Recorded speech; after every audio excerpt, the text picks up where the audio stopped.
Long time no see. How are you? I'm doing really good. Yeah, it feels like it's been forever now. I know it's been what is it? 2019 last time I saw you. It's 2 years now.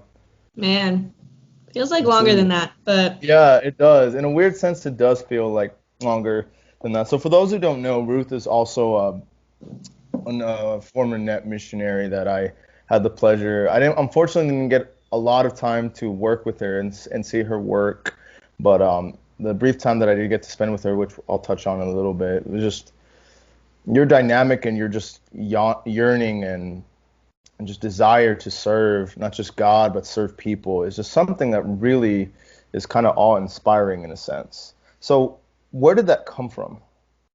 um, I mean, the classic answer is the Lord. He placed that on my heart. But I think just like growing up in a big family, having to serve like my siblings and even like the smallest ways, kind of like was the foundation of loving to serve others, and really wanting to show them like the love of God through that service. So I think that's like kind of the basis of it. There was a lot of growing pieces there that added on to it, but definitely my family was the start of it all.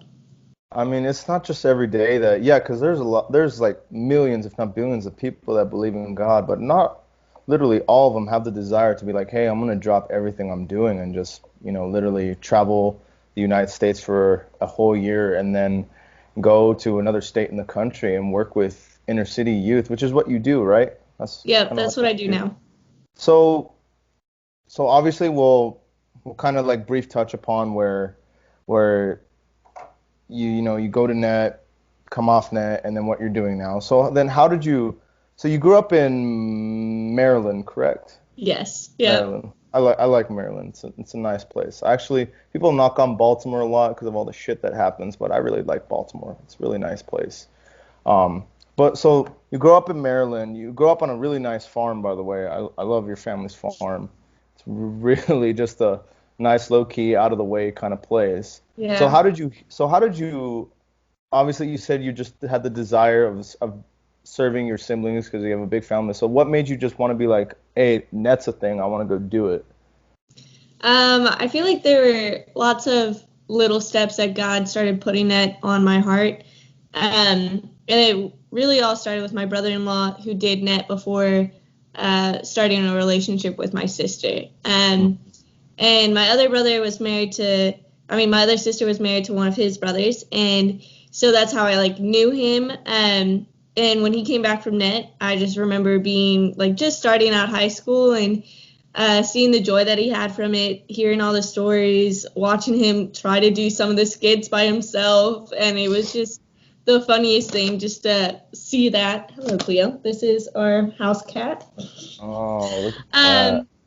Um, yeah, so uh, it was just like that was like what piqued an interest, right? Like that small start of it all. And then as the years went on, I was like, oh, N.E T might be cool. But then I didn't really think about it much until I graduated high school. I thought about applying then, but then just wasn't the right time. And then a year later is when I actually applied. And it was through praise and worship at another N.E T alumni's house that I knew. And afterwards, I was asking her sister if she'd ever thought about applying to N.E T. And Could that's you could when, you explain briefly what praise and worship is? yeah, sorry. No, you're Um, fine. so praise and worship is singing worship songs for the Lord. So like it's really N.E T does it in an all like giving of all of yourself type of way, whether that be through singing, through clapping, but basic praise and worship is just singing praise for God, lifting His name on high. And yeah, so we were doing that, and so it was a N.E T alumni's house. And so I met some other Netters there and had asked her sister if she had ever thought about going on N.E T. And she was like, no. And then she asked me the same question. And that brought N.E T again to my mind. And that's when I started to apply and went down the whole that is N.E.T. and went on an interview retreat. And God just really changed. That was like a first part of changing my life, to just give it all to Him. So. Wow. So in a sense, it was just a combination of certain things that needed to happen. Obviously, you had, your brother-in-law who did it, and then you knew somebody else that married into your family that did it as well, and then obviously, which obviously, most of that time when people have family members or close people to do N.E.T, they do it immediately right away. But you waited a whole year after high school. You waited a whole year, and then all of a sudden you go to this praise and worship sense, and you're dancing and doing all this stuff, or I like to call it guff because it's not my style of prayer. But in a sense, there you finally have just like this piece of, okay, now it's time, or was it just like the pressure? Not I don't want to say the pressure, but like the people were encouraging and really kind of like, come on, just give it a try, that made you like, okay, I actually want to give it a shot, see what it's about. It was more of the peace aspect of it. Nobody really confronted me about it, or like forced me into it. I was actually somebody that went to N.E.T alum and asked them about it, and kind of went out and started searching for it once again. Okay. So So you yeah, actually like did your research about it. Like you actually was like, oh, I'm not just gonna jump in this random thing. Like I want to know what it is. yeah, I did a little bit. I also had trust that like God knew what He was getting me into or what He was putting on my heart. So, I mean, after I applied is when I started asking people what their favorite parts were, what they didn't like, little things like that. And it was really just, yeah, continued pulling on my heartstrings. Like I couldn't stop listening to what people had to say. Um, yeah. Man, if only every one of those missionaries that had done their research like you, then they would know exactly what they're getting into. I still didn't know exactly what I was getting That's true. into. We all don't know what we're getting into. I I mean, don't it think is you know a until you get there. exactly. I mean, it is a wild. It's honestly, it's like a sick, twisted science experiment. You take 10, 11, 12 strangers, you stick them in a van, and you just say, "Hey, go out and tell people about God and evangelize and do all this stuff. And oh yeah, by the way, get along with each other and try to do the best you can to support." That's a fucking like if you pitch that to someone like they're gonna immediately tell you that's a fucking bad idea. Like no, that it's not gonna work. And there are some cases where it doesn't work, but there are some cases also where it does work, and it doesn't just work, it really works. Yeah. Which I think that's really like the emphasis of how crazy um I think not just life, but how human beings are. Because human beings are I think we're the most interesting species on the planet. How we can literally, if you take us out of our comfort zone, you're just immediately like haywire. Any little thing can either set you off, or the dumbest little tiny thing can make you like happy. It's so, it's like it's a gerbil experiment is what it is. Net is how I can explain it in lame terms. So so obviously here's also another funny story. You actually arrived like a day or two late in the middle of the night, Yep. which honestly I wish I could do. Well, technically I did do that, but like obviously I did a first year. Was If those who have watched these episodes, they know how bad and poor my first year was. But when I did a second year, I arrived a day later because I just couldn't find a flight that I could afford and get to Minneapolis, St. Paul on time. So I arrived a full day late. And I was blessed to know. And of course, I'm like, great, I'm that guy. I'm the second year that shows up late. It's like, gee, wonder how that's going to make me look. But then I was comforted knowing, like, oh, don't worry, there are other plenty of people that are first years that are late. So I'm like, oh, nice. And you're about to meet one of them. This is Ruth Huffer. I'm like, oh, shit, nice to meet you. Yep. Yeah, that But was crazy. yeah, it really is nuts. Well, honestly, here's a question. What was your first reaction to just getting there, seeing all the weirdos that were around, and then pretty much being like, hey, we're packing our shit and we're going to Wisconsin to do or 2 week training? Yeah, well, as you said, I got there like close to midnight the night before we left for Waco for Wisconsin. And and I had been to a wedding, and it was my sister's wedding earlier that day, and so I left right from her reception in the middle of her first dance, or actually right after her first dance. But in the middle, I was like getting changed to get ready to go. Jesus Hopped on a Christ. plane and went to N.E.T. And Oh, to go literally from your sister's wedding, watch her at least yeah, dance once, and then be like, all right, guys, I gotta bounce. I gotta go do this missionary shit. yeah, Gee, yeah. It was yeah. it was very like overwhelming leaving there because like all my friends and all of like the people I grew up with were there saying goodbye to me, and I was like, okay, like I can't miss my flight, but I also am gonna miss you guys a lot. So it was a lot of emotions that day. Yeah, but I get there, and early the next morning they had like a personal mass for me. There's like maybe one or two other people in it, because you guys had mass the night before. Yeah. And yeah, it was very much like go, go, go. Like met like I met my small group leader and then went straight to bed and then woke up, went to mass, hopped in a van and went to Waco. And I was like, I don't know anybody here. Yeah. I have But no but idea what's happening. but essentially you got Um, like a taste of it, because that's literally how it is. You get to someplace late, you wake up, you gotta go, then you go somewhere else, you pack your shit, and then boom, you're off to the next place or whatever. But that's essentially the lifestyle. So you in sense got a little bit of the taste of it. You got a Yeah, first. yeah. I mean, in a way, I mean, being on Team One in Minnesota was a little different. We didn't have as much like up and go all the time. We did every so often, but Yeah. so it was a little different. But it was definitely like the first few days were a whirlwind. Like I didn't know necessarily where it was. I didn't have my phone. I just was like, I don't really care what's happening right now. I'm just trying to listen and meet some people without getting like stressed out, like Yeah. just gotta breathe. Well, yeah, that's essentially one of the biggest things for people, is that you're surrounded by 170 plus strangers, and you're like, I don't know anybody here. Fuck it. Let's just give it a go. Yep.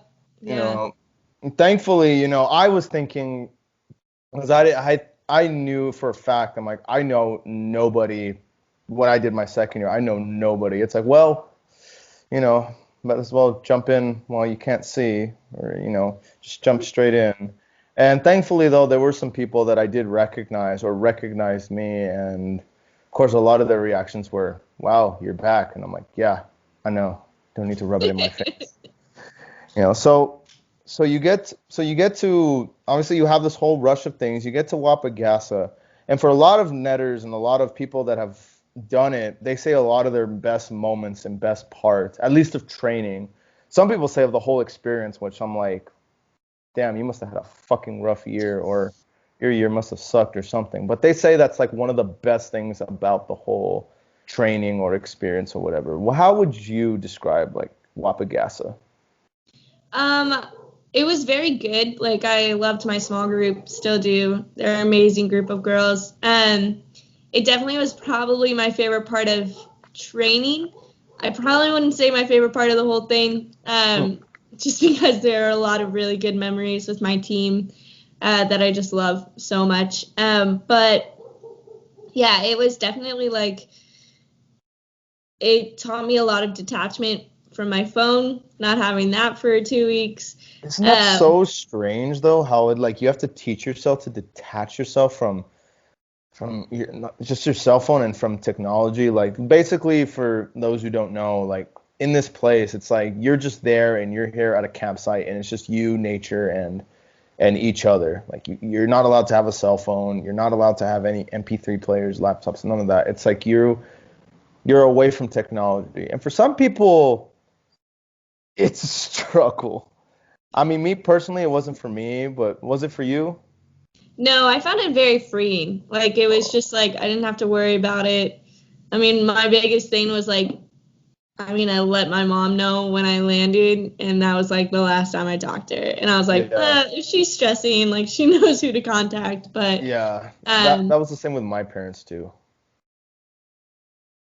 But yeah, I mean, It was I really think it's nice. something that really, I think, especially teenagers in our generation, not just teenagers, but young people, young adults in general, I just need a little bit of just to be away from all the all the honestly, it's all the bullshit because the cell Hmm. phone, like honestly, my essentials are I just need it for call, texting, and honestly and I now I use it more for like scheduling and posting, for the podcast and all that stuff. But that's mostly why I use it, and obviously for music as well. It's like my MP3 and my cell phone all together.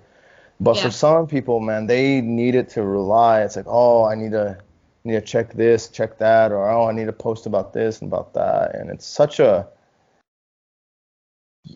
you put so much emphasis on bullshit that doesn't Hmm. even matter. And I think once you really take that away and see like there are more important things in life than having to check on this little 6-inch screen and mind numbing bullshit where I think you need to really detach yourself and you need that moment of reflection of one, who the fuck you are, two, what is your goals and purpose, and three, what are you meant and supposed to do? And this thing basically tells you how to do that or what you're supposed to do or how other people tell you what to do instead of you yourself having that conversation of what I'm supposed to or how I'm supposed to. Like, does that kind of make sense? Yeah, yeah, it definitely does. It's crazy seeing like 10-year-olds walk around with iPhones or even younger. Like it blows my mind. Like I didn't get a phone until I started driving and it was like one of those little like slider keyboard phones, and Yeah, I was like just when like, I got my that was first so cell nice. phone, yeah, when I got my first cell phone, it wasn't until I hit middle school and it was a damn flip phone. But I Yeah. still remember the era of flip phones. Well, the thing with obviously me and you, obviously I'm a few years older than you, but we grew up without cell phones. Like we didn't Hmm. have cell phones as kids. We still had freaking Walkman, CD players, still going outside, and video Yeah. games were barely like becoming a thing. But Yeah. we grew up mostly like with the 2000s TV shows, being outside, and I don't know. I grew up with Legos also, but I mean, we Hmm. were more interactive. I think we're the last generation to really be imaginative and interactive, and not rely so much on cell phones and technology. I think there's like some families that do it really well of like Mhm. either limiting or moderating their children's like electronic use, so that they can have that like that freedom in childhood to just like be children and Mhm. grow as children. Yeah. Um, yeah, one of like my teammates here now, one of my teammates on Vagabond, she just switched back to a flip phone because she was like, I just want to detach from everything, and so I'm just gonna switch back to a flip phone, and it like has been so good for her, and she loves it so much. And I've like seen a couple other people do that because they just want to like let go of everything, and just have the basics of what they need. So. Exactly. Sometimes, not saying like all like technology and cell phones and smartphones are bad. Like they provide a lot of good use, but sometimes it's better to like if you need to like a sense do a master reset on your life, it's better to just go back to basics. Only Mhm. use essentials. Start from Yeah. the ground up and honestly mature yourself and discipline yourself to where you can I'm not one for scheduling. I'm not one to like schedule my life because I'm just very sporadic and I do things just on moments. Like I do things when I want, when I want, whenever I want.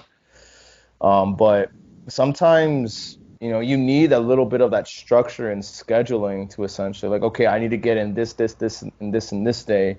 And sometimes you can't have that because it poses a distraction. It poses such a distraction because either your phone's going off and alerting you about what's trending or what's going on with Instagram or trying to be like, oh, what's so and so doing on this or that. And you lose track of time. You think, okay, I've only 10 minutes, and then you're on there for like an hour and 10 minutes. Yeah. I mean, it can be a tool or it can be a distraction. Um, there's like good to it, and then there's things that cannot be so good. So I think like with everything that we've created, like God has made possible through us, like there are good and bad, like depending on the person, there's good and bad elements that can come through it.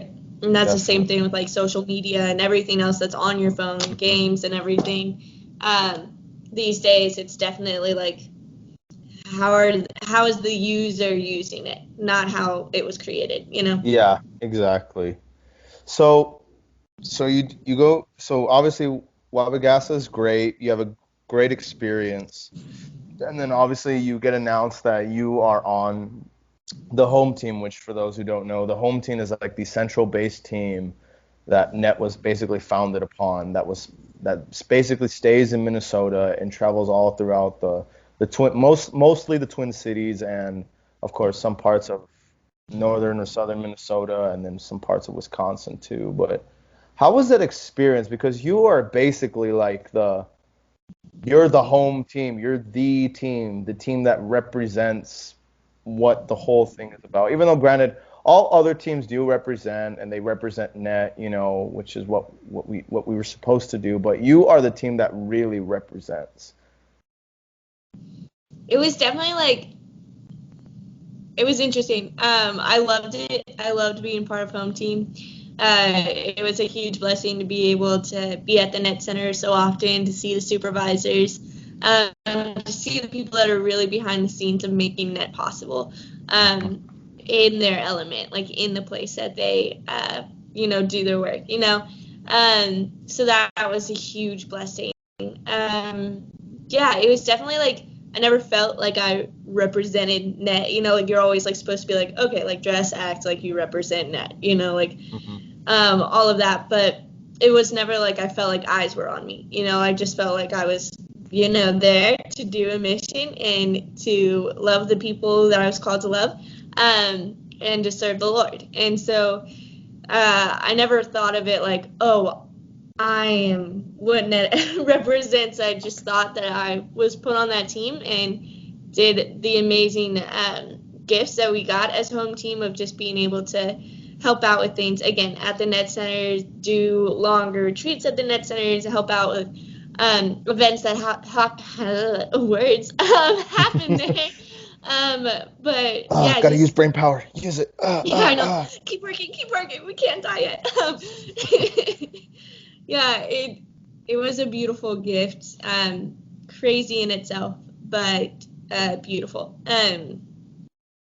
Yeah, N.E.T is just as a whole, it's like thing that I look back to, and really am glad for the gift to be able to do it. But when people ask me, or especially people in Vagabond that ask me, like, do you think you'd ever go back? My response is no. Like, I don't think that is somewhere that God's calling me back to. It's just like, it was a beautiful year of commitment, a radical commitment for the Lord. Mm-hmm. It was hard as heck sometimes, and not always the way that I thought it was supposed to happen or should happen. But it was what God had planned for me for that year. So, yeah. Well, it sounds like to me, like the way you express, it sounds like you were just very focused about what you wanted to do and what you're supposed to do, and really dedicated to the point where you put all the distractions. Because honestly, for a lot of people, and I met some of your teammates, it seemed like the pressure and the distraction of you're the home team and what you're supposed to represent really get to some people and got to some people. But I mean, I guess you have that. I don't want to say it's unique, but well, I will say what's unique is you have that ability to be like, yeah, it's the home team, but fuck it. I'm here to do a job. I'm here to do what I'm supposed to do, to give what I can and see what happens. And honestly, it sounds like, because of that, you had a great experience, so much of a great experience. We're like, yeah, it was wonderful. It was awesome. I appreciate it. But I don't want to do it again because, it's almost in a sense like you left everything on the table and you're like, there's nothing more I could have give to the mission for the mission, and to those I missioned to, which Yeah. is something I, that I not a feel lot of like people can say. I also feel like a lot of second years know what the home team is. And so when they're like, oh, you're on the home team, they make it like this big deal. But I Yeah. went in, I didn't know there was a home team when they called that I was home team. I was like, Yeah. oh, what do I do? And so I was just like, cool, this is my job. Like you said, like, this is what I'm supposed to do. I'm going to do it to the best of my ability. And was I perfect at it? Heck no, like not even close. But I tried my best with a lot of God's grace. Like definitely could not have gotten through that without God. But yeah, it was definitely like one of those things where I was just like, it's a called home team. Yay. I don't know. Well, I mean, it's all about, I think, living in the moment. Like you were really living day to day in the moment of just being present and honestly being on an experience that honestly not a lot of people. I can't explain this thing to anyone here, those who've never done it, because it's a hard, radical, bizarre experience. That it's just we basically traveled for almost 300 plus days, almost nonstop, and we traveled. Obviously, I traveled from state to state to state all throughout the northeastern coast of the United States. But I mean, you mostly stayed in the Twin Cities area, so a little bit different. But it's still a bizarre lifestyle to literally just put everything on hold and basically like, okay, my job is to focus on this mission, to commit to the youth, to commit to my job, and just enjoy these people that are with me. Because unfortunately, or sometimes not unfortunate, I'm stuck with them. I'm with them. Yeah. And I mean, I mean, obviously a lot of netters I think are in the moment, but I think a lot of them like really they're too much in the moment in terms of they fall in love too much with it to where they know nothing else but it. But you fell in love with it because like this is something I'll never get to experience again, and I can honestly explain to my kids, or I don't know, whatever your reasoning is. Like I can explain what I did and I'm proud to have done it. But with God's grace I was able to do it because it's almost an impossible task.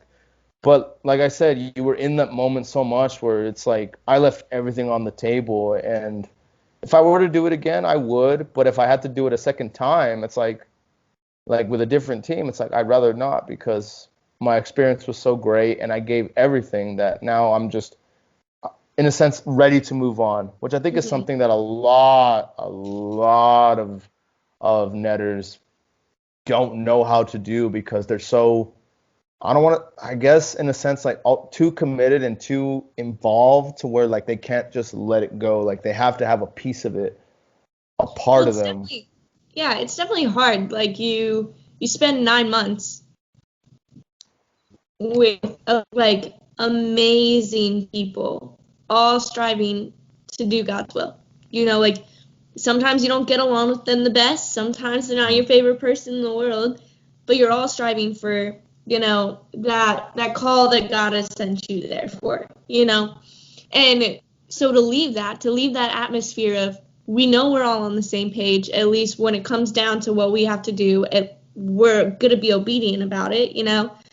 And we know that like we want to get this done, and we want to show teens, kids, all ages, middle school, high school, the love of God, and so much more, just everything that He has in store for them. And so to pour all of that, to pour all of yourself into your team, your host homes, the retreats that you do. I mean, the discipleship teams does it for churches and schools. Like this, to pour all of that out and have to say goodbye is a very hard thing. And I feel like when I left, you leave and you're like, oh, like that wasn't that great. Like you kind of like distract yourself from like, well, this sucked and this sucked and this sucked and this sucked. Like you kind of want to like pretend that it wasn't like this good experience to distract what Yeah. you're missing. At least that was like my experience of it, like the month following.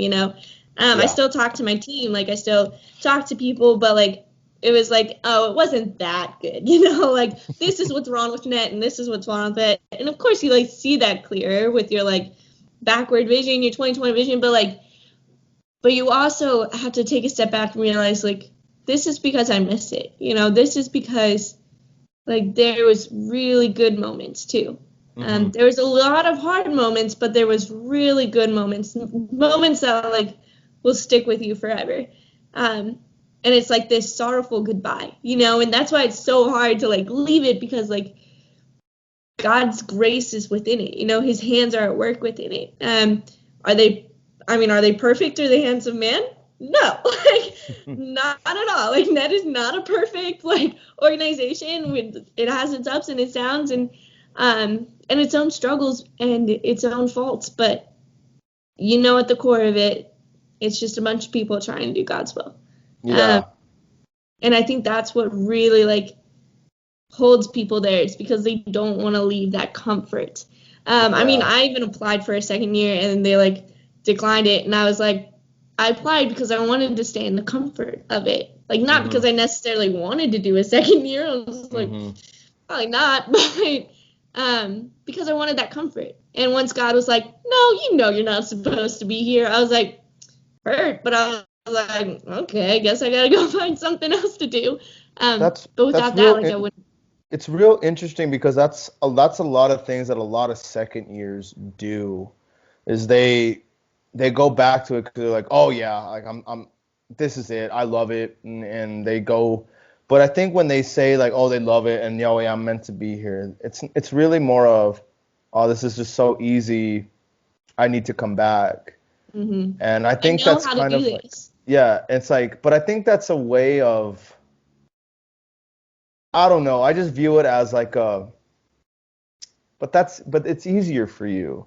I think you should do a second year to challenge. Like, if you want to do a second year, you should do it to challenge yourself, not to, oh, because it's easy and oh, I need more time or I need this or that, or to run away from your problems or whatever the case may be. Like there's a lot of them I've met second years that are just so attached to it and detached from reality. It's like, did you really? I don't think you necessarily need to be here. I think you deserve to essentially give yourself to the real world. Because unfortunately, no matter what if, ands, or buts or ways you say about it, N.E.T and the mission itself isn't the real world because, one, you're constricted by guidelines and boundaries and by a contract. So you can't Yes. fully, I feel like to me, it's hard to fully give yourself to the youth and to others because there's some limitations where, like, you have to just be careful about what you say, and you can't really, you can't really care for how to care for, because you just got to keep moving, moving, moving. If someone falls, you got to immediately pick them up instead of, letting them lay down and rest for a couple seconds. It's Yeah. just a very like moving, moving, moving Go, forward go, train. go, go. Yeah, a go, go, go. And it's a mental draining thing. And I think if it's easy for you, then you shouldn't do it again, because, and then you should challenge yourself elsewhere. Like, for example, I don't know if you know, I think you might know him. Do you remember JJ? He was like best buddies with Don. Yeah. Joseph wanted to do it because he felt, well, obviously, our first year honestly we got screwed and we got cheated. We got cheated out of a lot of things because unfortunately we were with people that I think did it for the wrong intentions and should not have been there for the first place. And they really robbed us of this the little N.E.T experience. Like, yes, there's are positives that I got from my first year, like some good friendships that I have and people that I keep up with. But really, I try to put that in the back and then just acknowledge the truth of, like, yeah, there were some bad people and not good people on there. And, there's some evidence of it, but I don't want to say names or anything like that. But he needed to do it because He felt like, look, there's more I can give, and I felt like I couldn't give more because I was being so constricted and so mentally beaten down by not just the road, but by other people. I need Yeah. to try again. And, at first he was told no, but then he fought for his spot, which honestly, not a lot of people even do. They fight for Hmm. it. And thankfully, he got to go at it again. And I originally told him, like, I don't think you should, dude. I think you should wait. Because at that time, when I knew him, we were young, we were stupid, we were a little immature. And I was like, man, why don't, it's better to just maybe wait a year and see where it goes from there, go back home and get what you've learned and soaked in and, see where it goes from there. But no, he was very believed and very focused on like, no, it was almost like a revenge tour kind of thing. Like, no, I need to show that I can do this and I can do this, and not like these people saying that I can't do it. Because there was a lot of people on our team that told him like, oh, you can't lead a retreat, or oh, you can't, and all that stuff. And of course, a few years later, he ended up doing 3 years, which he's mad insane. I still don't know what Yeah. the hell made him prompt to do that. But I mean, there needs to be motivation to go at it again. Like Mhm. when I was done, I was like, I'm never ever doing that again. Like I'm finished. I need to go back home. I need to get a job and move on from my life. And thankfully somebody challenged me to like, just give it a shot, give it a try when I didn't want nothing to do with it. And because yeah, like I can say like I needed to do a second year because it was a challenge. Because one, I didn't want nothing to do with net. I didn't want nothing to do with people, with those kind of people. It's like I'm good. I'm done. Time to move on. And Yeah.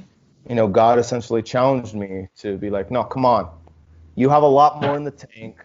You can even you did great, but you can even do greater. You Mm. just have to have that. Essentially,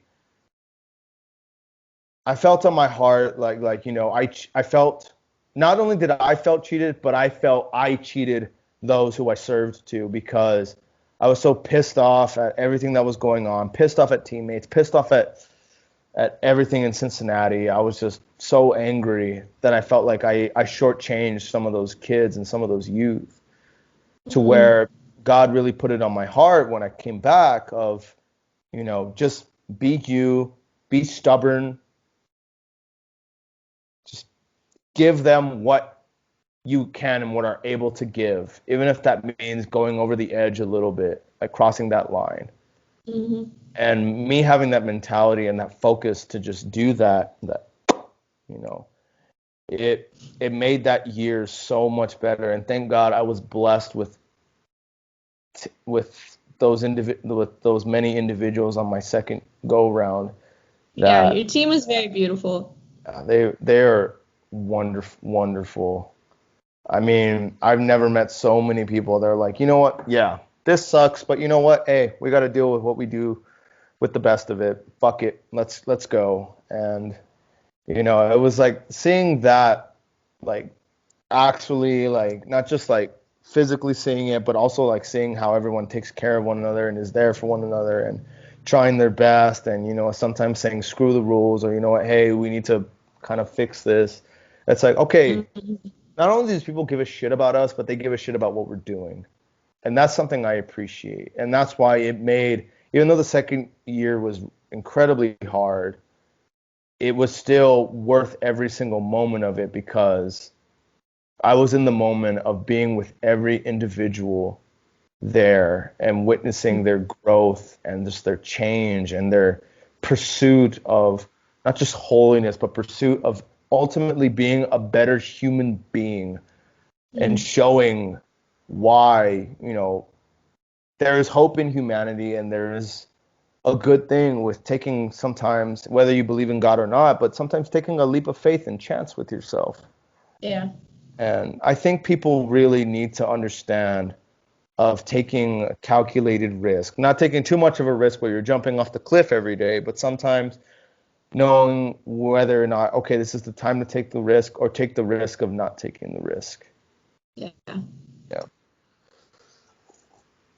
So let's go into when I was with you guys. That was a little fun week we had.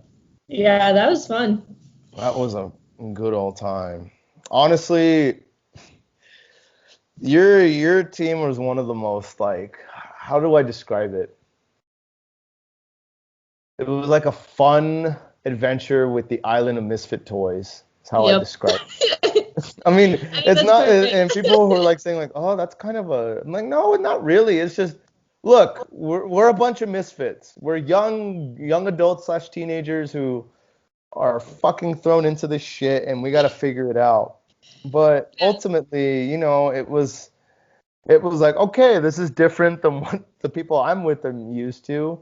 But you know what? This is fun. And for those who don't know, the reason why I had to stay in Minnesota, I had suffered a lot of anxiety and panic attacks, and I just got diagnosed with severe deep depression, and put on medication, and had to really like be evaluated and see like, okay, where's he at, and all that stuff. And of course, I couldn't just be at the men's house and do nothing. I needed to get back on my feet and put myself out there. And then of course, thankfully, Ross, thank you.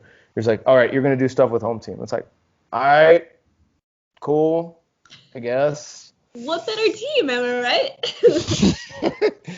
I was actually really freaking nervous because one, it's like, well, I'm different.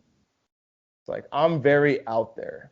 Like I'm gonna tell you how it is, and I'm just gonna give my opinion, and I'm very like do not like necessarily like, oh, I'm doing things my way, but I have a way of doing things that's not quote unquote to the net standard. So I was like, shit, okay, hope nothing bad comes out of this. And thankfully, you all welcomed me with open arms, and I just felt very like, okay, everything's gonna be okay, and I'm gonna be taken care of. But I was able to see the quirks and the struggles Yeah. and the shit going on in y'all's team. Yeah. Like, here's a story. There was an individual you might know, not Don. I actually had Yeah. Don on here a few weeks ago. Not Don. Don was one of the guys that I knew. It's like, okay, I'm at least gonna get along with him. Yeah. Yeah. Yeah. But there was an individual who asked me a certain question about when there was a team switch and all this other stuff.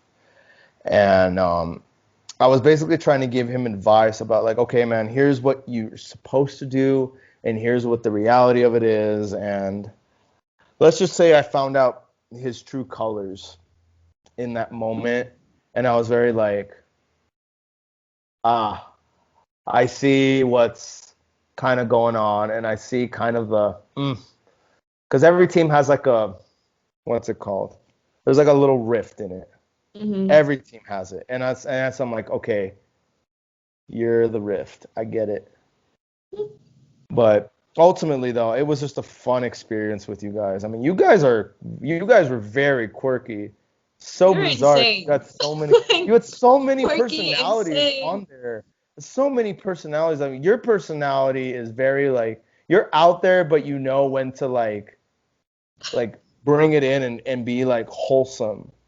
And then there's guys like Colin, who's just like, man, like there's no point in time when I cannot take you serious. Like I always have to take everything you say serious, I just because he love has that Colin. presence. And then there's Don, where it's like, man, sometimes Don, it's hard to take you serious, because of all the stuff he does. And then Francis is just a Yeah, of cool guy. Claire is just a course. wonderful human being, very The saint. authoritative. Like she basically, They were. she saw I was wearing down one time, and she's like, go upstairs, go take a nap. I'm like, Mhm. oh no, I'm good. She's like, nope.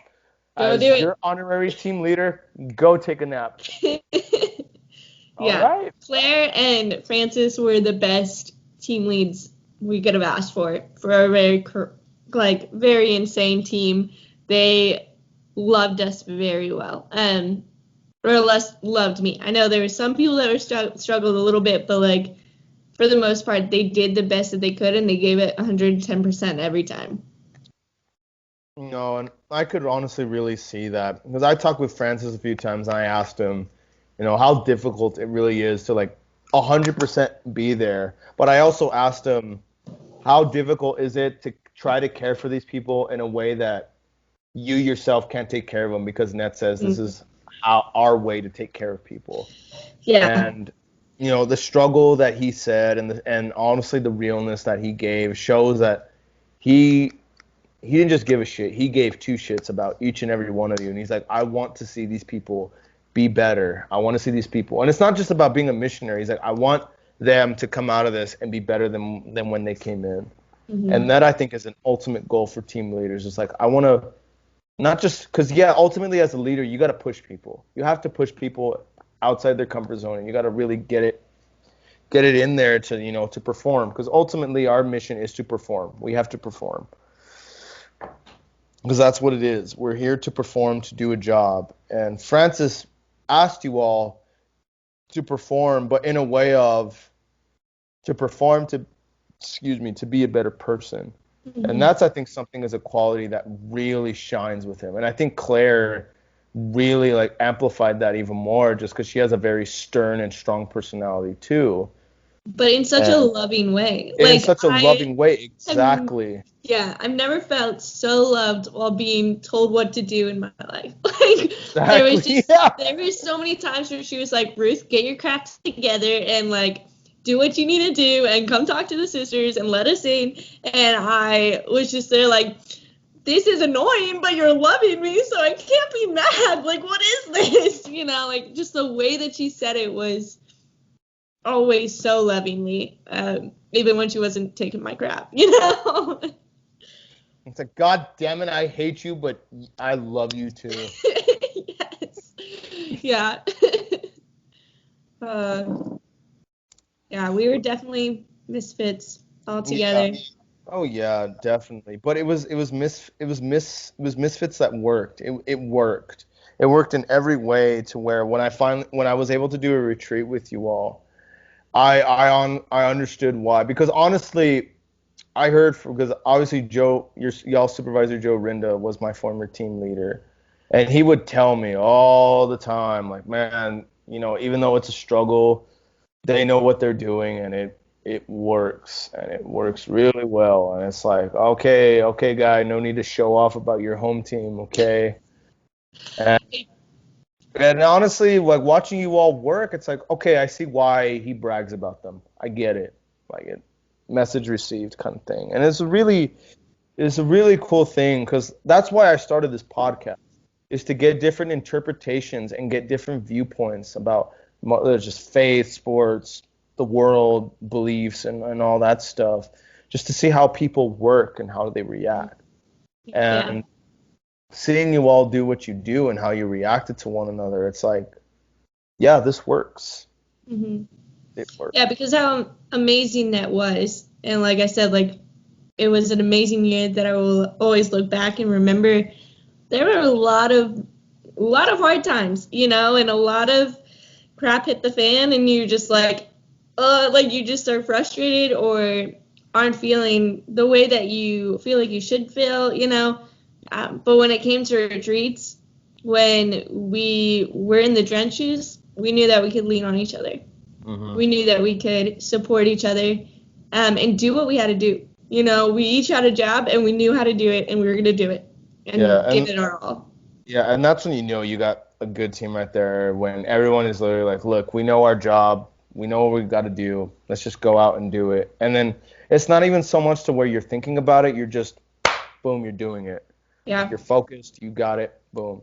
Here's a question I wanted to ask. Oh, I'm sorry. Go ahead. No, you're good. It's just like a well-oiled machine, So it was just, by the end, we knew how to do what we did, Someone once told me, one of the netters, that one of the guys that I really, really respected is basically he took the analogy of the van. When you're given the team, you're given this piece of shit, run down, 100,000-mile crap van. If it's a good team and you know how to essentially, and the thing about that van is it's shit. And basically the way he told me, it's yeah, all of us individually, we're shit. We can't do this on our own. But it's when we learn to like work together and understand, yeah, we're different. Let's put that aside. Let's do our jobs and let's care about each other. Be there for your needs, be there for my needs. Scratch my back, you scratch yours. Kind of thing is when you turn that van into the most beautiful freaking dream car of your needs. When you acknowledge like, yeah, this van is shit, but we can fix it. We can push it farther, and we can even renovate it and build it into something that, you know, you take shit and you turn it into something beautiful, is how he told me. That's when you know Mm. you have a good team. When you can acknowledge like, yeah, we suck, but you know what? Hey, if we're gonna suck, we're all gonna suck together. Yep. And and that to me was really a big point from my second year. It's something that I kind of knew, but really didn't know how to emphasize until thankfully, before team announcement night, because I was nervous. Like I was puking before team announcement night. Oh. I was so scared. Like, God, what if I fucking get on another horrible team? Like I'm not gonna finish. I'm fucking leaving. Like I'm not gonna put up with it. Like no way, absolutely not. And thankfully he came to me and was like, gave me that whole analogy, and it's like that's honestly like my thought process in doing it, and you just made it more clear. And when you have that perfect function to acknowledge like, yeah, we're shit, but you know what, hey, we can build up, we can create something beautiful, we can create something that works, and we can ride off into the sunset. And I think to me that's something I think not only did y'all's team do, but my team, is that my second year team, is we were able to create something awesome, and we rode that off into the sunset. And to the point of, like, yeah, of course it was painful to say goodbye, but I said goodbye on good terms. Yeah. To whereas my first year, I said goodbye and still weren't on good terms. It was just like, all right, goodbye, fuck off, see you later. Or not. Or not, exactly. Yeah. And there's a lot of people where I still haven't had really closure with. And honestly, I don't think I'm ever going to get that closure. I would like to, so I can say like, hey, you were an asshole, but you know what? I forgive you. But Yep. yeah. So here's something, since I have experience of. You all had been thrown the curveball, like there's going to be a change and someone's leaving your team to go to another. Mm-hmm. How did you all how did you specifically react to that? It was the weirdest experience. Yeah, no, there was definitely tears. But when my team came together, and we came with team two, we knew that like God had it in His hands. Yeah, we trusted God so much. In that moment, like it hurt like crap. It hurt so much. But we knew team two was hurting more than that. They've had a lot of people have to leave their team, and for us to know that Monica was the perfect person for them. Mm-hmm. Like there was no better angel, really, like to go and like just give their team a new light. Like, yeah, as much as we hated seeing her go, we knew that God had something great in store. And I think that was just a testament in like any time that we all came together, or any time we saw team two, we were more connected than just a home team and team two, or a team one and a team two. We were a family, and that's how like we approached each other. Like, you got our sister, you're basically our cousin, like we were so much more connected, because we shared a sister, and we both teams loved her so much for all that she'd given to both of us. Monica, there were times that I just like, we would call her and video chat her, and like it wasn't a lot, but like those little moments of just being like it's so good to see you, or just when we reconnected, it was always right back to the beginning, back to where we left off. So it hurt like crap, but it was so good. Like, God's will was so at work, and I feel like our team trusted that so much, even when we couldn't necessarily hello again. Like Even when we like couldn't see it at, necessarily. like see it at the time. Yeah. Yeah. We just knew in our hearts that like there was something that we just couldn't hold on to her. We had to let her go. Like it wasn't our decision at all, but we had to like Yeah. let her help them, you know? hmm No, I got to work at a retreat with Team Two, and honestly, well, first off, I got along with her and her sister Mary Beth like very, very well. They're one of the most funniest, most unique like twin dynamics ever. Like it's like, yeah, you guys are a little bit different, but you're also the fucking same. It's like, Yep. yeah, yeah, but I got along with them really, really well, and I was just like, and fun fact, I knew where they were from because I actually did a retreat at their parish once on my first year because I was in almost the whole damn state of Ohio except for Cleveland, which Wow. sucked because I wanted to go to a basketball game in Cleveland when the King was still playing there. Hmm. But yeah, but when I found out about how y'all were doing a switch, because I knew a switch was inevitable, because because I had a mole in Team Two and telling me about all the shit that was happening, and I was like, oh, it's gonna happen, and I Hmm. was with Chick-fil-A with Don and I think with Colin, and and um and then all of a sudden Colin was like, yo, Francis is calling, they need us back, and I'm like, ah, shit. And then me and Colin drove back, and Don and somebody else went and got in another van or whatever. And I told Colin, like, team switch. They're gonna switch teams with y'all. And he's like, you serious? I'm like, yeah, dude, trust me. I know that phone call because my first year team, I lost four people on the road. Two of them were switched to two way different teams. And of Hmm. course, they were the two people that I was super close with. So of Hmm. course, it broke my freaking heart, and I was so pissed off. Yeah. And the shitty thing is, and I'm actually kind of jealous, was Team Two in the room with you all when they were telling you, "Hey, just Yeah. lucky, no Yeah. fair," because well, first off, we were Team So Three that year. actually, We were no. known as This is what happened. This okay. is what I'm sorry. happened. Go It ahead. was just sorry. Go ahead. It was just our team, and they told us, and we got to like hug Monica, and then Team Two came in, um, Okay. and we were able to have a moment with both our teams, to be able to just, ask them to take care of her, and also just like they felt so bad. Like I just, yeah, like they were crying, they were saying they were sorry just because they knew how much we loved her, Yeah. and still do. We still love Monica. I mean, like Yeah. I still love Monica so much. Um, but yeah, it brings tears to my eyes just like remembering it because of how emotional it was for both teams because we were both hurting hmm so much. Yeah. Yeah, but anyway, continue. Sorry. No, yeah, no. At least they did that to us. They just pretty much were like, yeah, these two are leaving. They're going to different teams. Thank you. Bye bye. And it's like, that's it? That's Man, fucking it? Like, wow.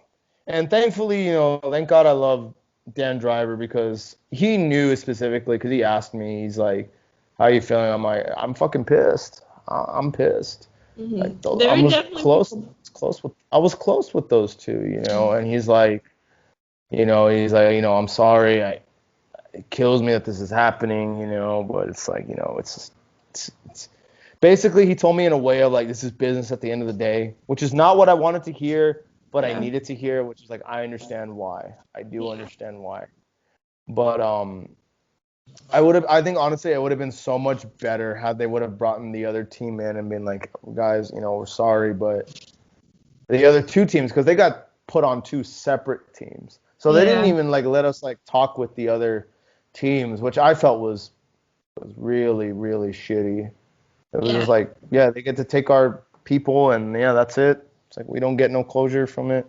So fuck it, you know, yeah. and I was just devastated by it. And of course, later on that year, I'd later lose two more teammates, and of course, two of them were people I was again really close to. It's No, like, Lord, you have a great sense of humor. Like, God damn it, what are you doing to me? yeah, Yeah, yeah. kind of thing. But No, like that's why I knew, like when I was with y'all, I asked each how y'all doing because I know the struggles and the sadness and just hatred toward a team switch because you hate it Yeah, because you're like you do. I have a You're bond with like, this no, person. why? It's like We want fucking to. a why? Exactly, so that's why I talked with each one individually. Like, hey, how you doing? And of course, some people are like, why are you asking? Because I know what it's like. I lost four teammates. I lost four Yeah. teammates. You know, and but Monaco is one of those that person that honestly that could bring great things to that because like I said, we did a retreat with them and honestly, I could see why she was needed there. There was an Mm-hmm. incident that happened where one of our guys was going home and asked a certain now his soon to be wife to take him to the airport because they were really close, which was obvious to us. I mean, to me it was. Everybody else was like, nah, I don't know. I'm like, nah, they're like this. I Yeah. know it, Yeah. which I could care less. I honestly didn't give a shit about Yeah. attraction unless it was a complete like 100% all the time with them. But no, it really wasn't Mm-hmm. like that, you know. And Team Two's leaders were like, no, no, no, no, that can't happen. It's like, why not? Well, because we need her for retreat. It's like, either way, if any one of us tries this, we're all going to be on retreat. So why does that make a difference? Well, we Mm-hmm. really need her. Like, but we need you too. Like, you're Yeah. not making sense. And it caused a huge riff and a whole, a point where it pissed me off. I was so pissed. I was ready to go talk to both of them and be like, what the fuck are y'all doing? Like, let my teammate go the way he wants to leave. Like, please. Like, don't have him pissed off. And, but thankfully, Monica saw me pissed and she was like, everything good? And I'm like, nah, it's shit that's going on. And, I didn't give her details because I'm like, this isn't right. I'm not going to bad talk your team. It's just like, it's just, I'm like, it's bullshit. And she Mm-hmm. was like, hey, it's okay, Trevor. She called me Trevor because she reminded me of some dude named Trevor. I don't know, some shit like that. And she was like, hey, it's okay, Trevor. It's all right. Here, give me a hug. And I was like, thanks. I don't know. And I don't know. She just had that thing of making people feel better. And it's like, I Yeah. see why. I was like, I see why you're here. Plus, Yes. also, when we played baseball together, when our teams played baseball, I gave her a pitch and she smacked a home run. And I'm like, oh, this girl can play. Yeah. Yeah. No, but I'm sorry to say, but I don't have a whole lot of time left. I have to be somewhere in like 20 minutes. all right. Well, we got 10 more minutes. Sorry. No, that's all good. So quickly before we wrap up, so you get off net. Where are you now? Because I know you were in Kansas. Are you I'm in still there? Wichita. Yeah, you're in I'm in Wichita. Wichita, Kansas, Okay, so middle why of the nowhere, but why the fuck Kansas? Why on earth you go to fucking Kansas? I mean, I used to ask the Lord that every day. My first year here in Kansas, or not every day. It was a lot, but it wasn't every day. But like, yeah, it was for the mission. I came off of net, or I didn't even come off of net at this point. It was like 2 weeks before wrap up week. Mm-hmm. And I was like, I have no idea what I'm doing next year. I better start looking on the internet for stuff to do. And I wanted to do mission or youth ministry. And I was like mainly looking on the East Coast because I was like, that's where my family is. So we're going to go that way. Stumbled upon Vagabond. And so I work with Vagabond Missions. We work with inner city kids for people that are going to be watching this. Really bringing them the gospel, the love of the Lord, through what's called contact work. So meeting them on the streets, meeting them where they're at, inviting them in to a youth center called the Underground. So super cool name, to invite those super cool kids to. And we do relational ministry, so we grow in friendship with them, and we do programming. So we have like a youth group night, we have Bible study, we have church. We take them to church on Sundays, and then we also do Jesus class, which is basically RCIA. So Okay. it's teaching them about the Catholic faith. So actually this past Easter, we had 4 kids come into the church, and it was just the most beautiful thing. Like, I absolutely loved it so much. Here in Wichita. So we had 3 from our site here in Wichita. Man, I cannot explain that to you, but that's a whole different story. Yeah. So how I got here was I stumbled upon it on the internet, and was drawn to it because when I looked at pictures or when I was reading what they were about, I realized that these teens, because we work with high schoolers, needed the love of the Lord more than anybody that I've ever met. I had never been in their situation. I've never experienced anything close to what these kids experience. But they needed that love that God had shown me on N.E.T, and that love that He'd shown me that I needed to share. So 2 weeks after getting home, I go to training for Vagabond Missions, and I'm away from my house for 5 weeks. And at the end, they're like, well, you didn't have a preference, so you're going to Wichita, Kansas. And I was like, wait, what? Because it was the furthest one from my home. Like, it is literally the furthest site from where I wanted to be. But yeah, I was like, Kansas. wait, what? And I literally was like, Lord, like, what are you doing? Like, I in the moment, like, I knew, like, I'm so thankful because N.E.T had given me this, like, such devotion to the Holy Spirit and where He was calling me, that I was just like, yes, Lord, like, take me. It kind of sucks, and I have no idea why I'm going there, but take me. You know what the irony of it is that, like, God's pretty much like, it means buckle your seatbelt, Dorothy, because your Kansas is going bye-bye. Yeah. I was like, oh crap. Okay. So I show up from Wichita, Kansas, and the first year was a struggle in more ways than I was expecting. And Vagabond and N.E.T are totally different in every single way. The only thing similar is that we spread the gospel, but we work with totally different kids. Like, we're building up community, but, like, it's still very young, and so community isn't very, like, set. It's not very structured. We can live a normal life, unlike N.E.T. You're, like, very in your bubble, in your team. So we live a normal life, but our job is mission. And so that's a beautiful part of it. I love being able just to continue to grow and, like, be in this mission more than a year without feeling drained, if you do it right. There's people that have felt.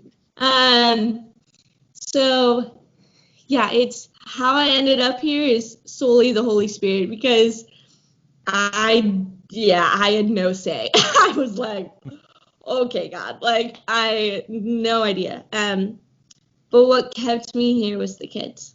After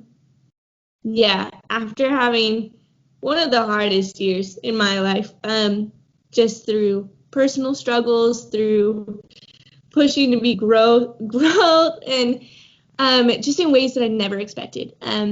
Not knowing anybody, being in a community, but feeling isolated. And not because anything that Vagabond did wrong. It was because I didn't know what to do, or because I wasn't able to push myself out of the limits all the time.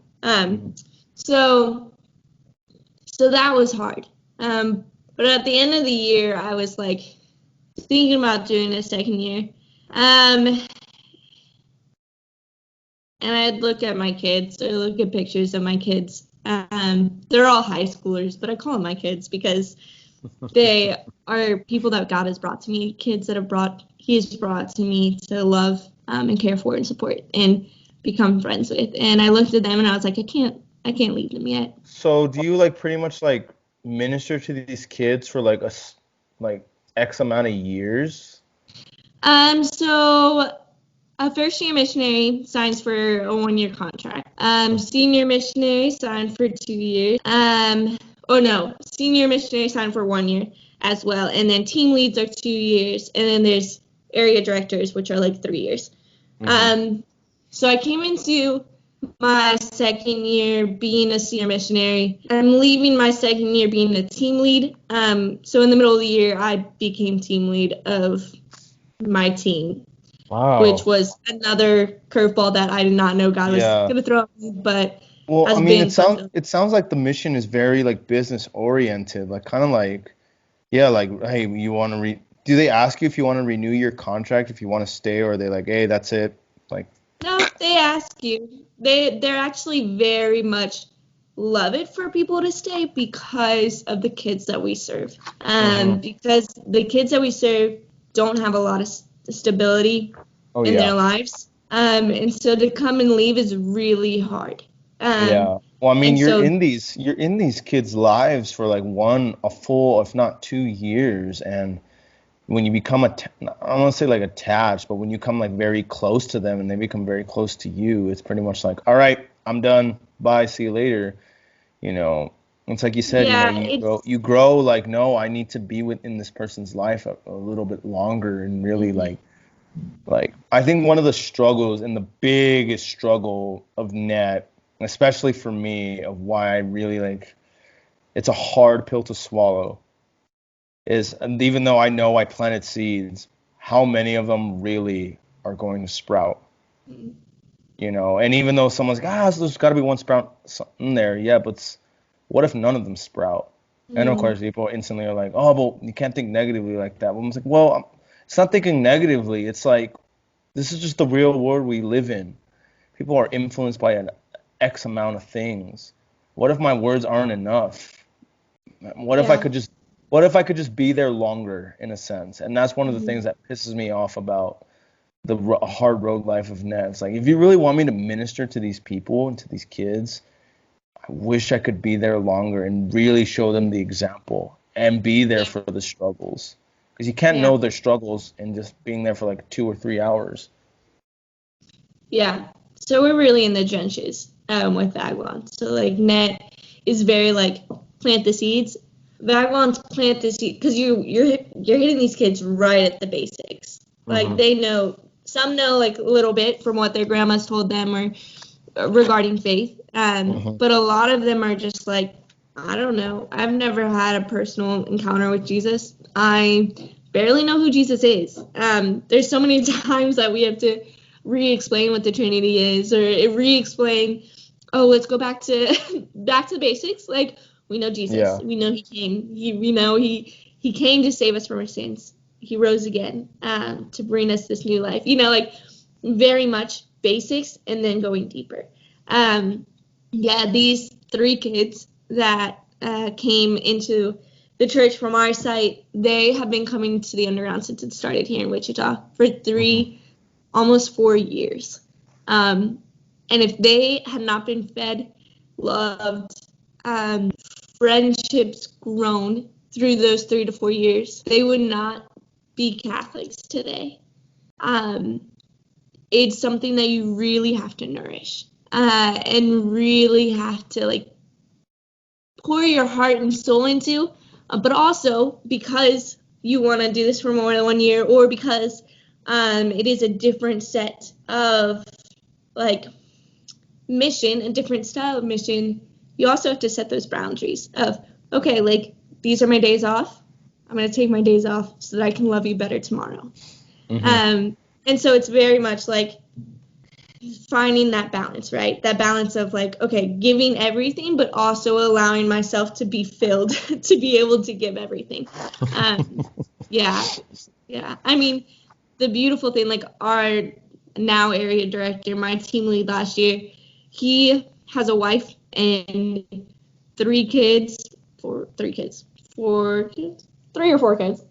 Andy, don't hate me. Not remember how many kids he has. But yeah, and through that, like that all started when he was on mission. He got married right before he started on mission. He originally went to New York first and did Vagabond Missions there for a few years, and then came here and started it here. a few years after he moved here.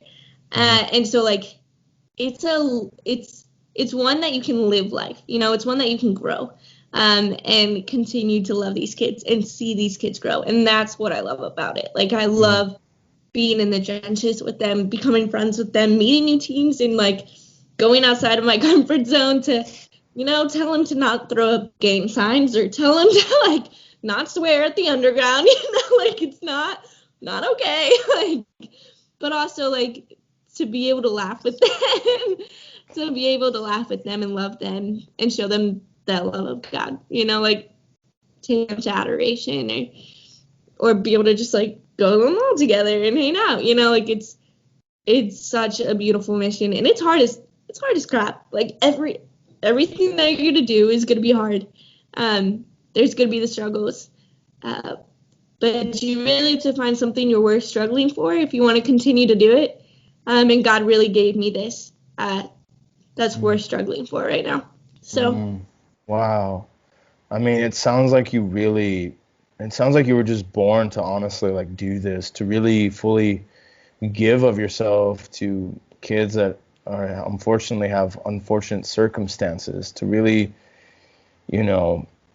show them, like ultimately show them a path of like, hey, I know things are tough, but there's a way where you can walk high and you can walk proud and you can walk tall and, believe in yourself and what you can do, and granted, whether some kids follow it or not, at least you're showing them like a way, like, hey, all that bad shit or whatever doesn't define you, it's a part of you, but it doesn't make you who you are. If anything, it helps motivate you to be even better, or, whatever it is. And, I think it's just a beautiful thing that you have the patience and the willingness to show these kids, like, what, hey, it's okay to sometimes feel alone, and, you're not the only one. I sometimes feel alone, and I have and to you, it looks like I have everything, but really it doesn't matter what you have. It's what you do. yeah. And I think that's a beautiful just witness to really show, not just children, but to everyone. And I think I know we need more people that are willing to just sacrifice their time, because if you go to every like mojo dude or woman out there and ask them, hey, give up a couple years and go help kids, a lot of them are going to say, fuck no, put my career on hold, put my schooling on hold, put my job on hold, fuck that shit, I'm about myself. Which, granted, I'm not saying like taking care of yourself, you got to take care of yourself before you can take care of others, absolutely. But who has like, the balls and the heart to really say like, no, there are some people that need my help and that need to be listened to, and I'm going to go do that. And it takes a lot to do that, and I think we need more people. We need more people like you, definitely. But Ruth, I think we're gonna end right here. Thank you so much for coming on. Thanks for having me. Yeah, of course. I'll more than likely, no, I will have you on here again. Hopefully we'll get more time, and I better see you next time with an alcoholic beverage, because a Coke ain't gonna cut it next time. Sorry. That's all right. It's the first time.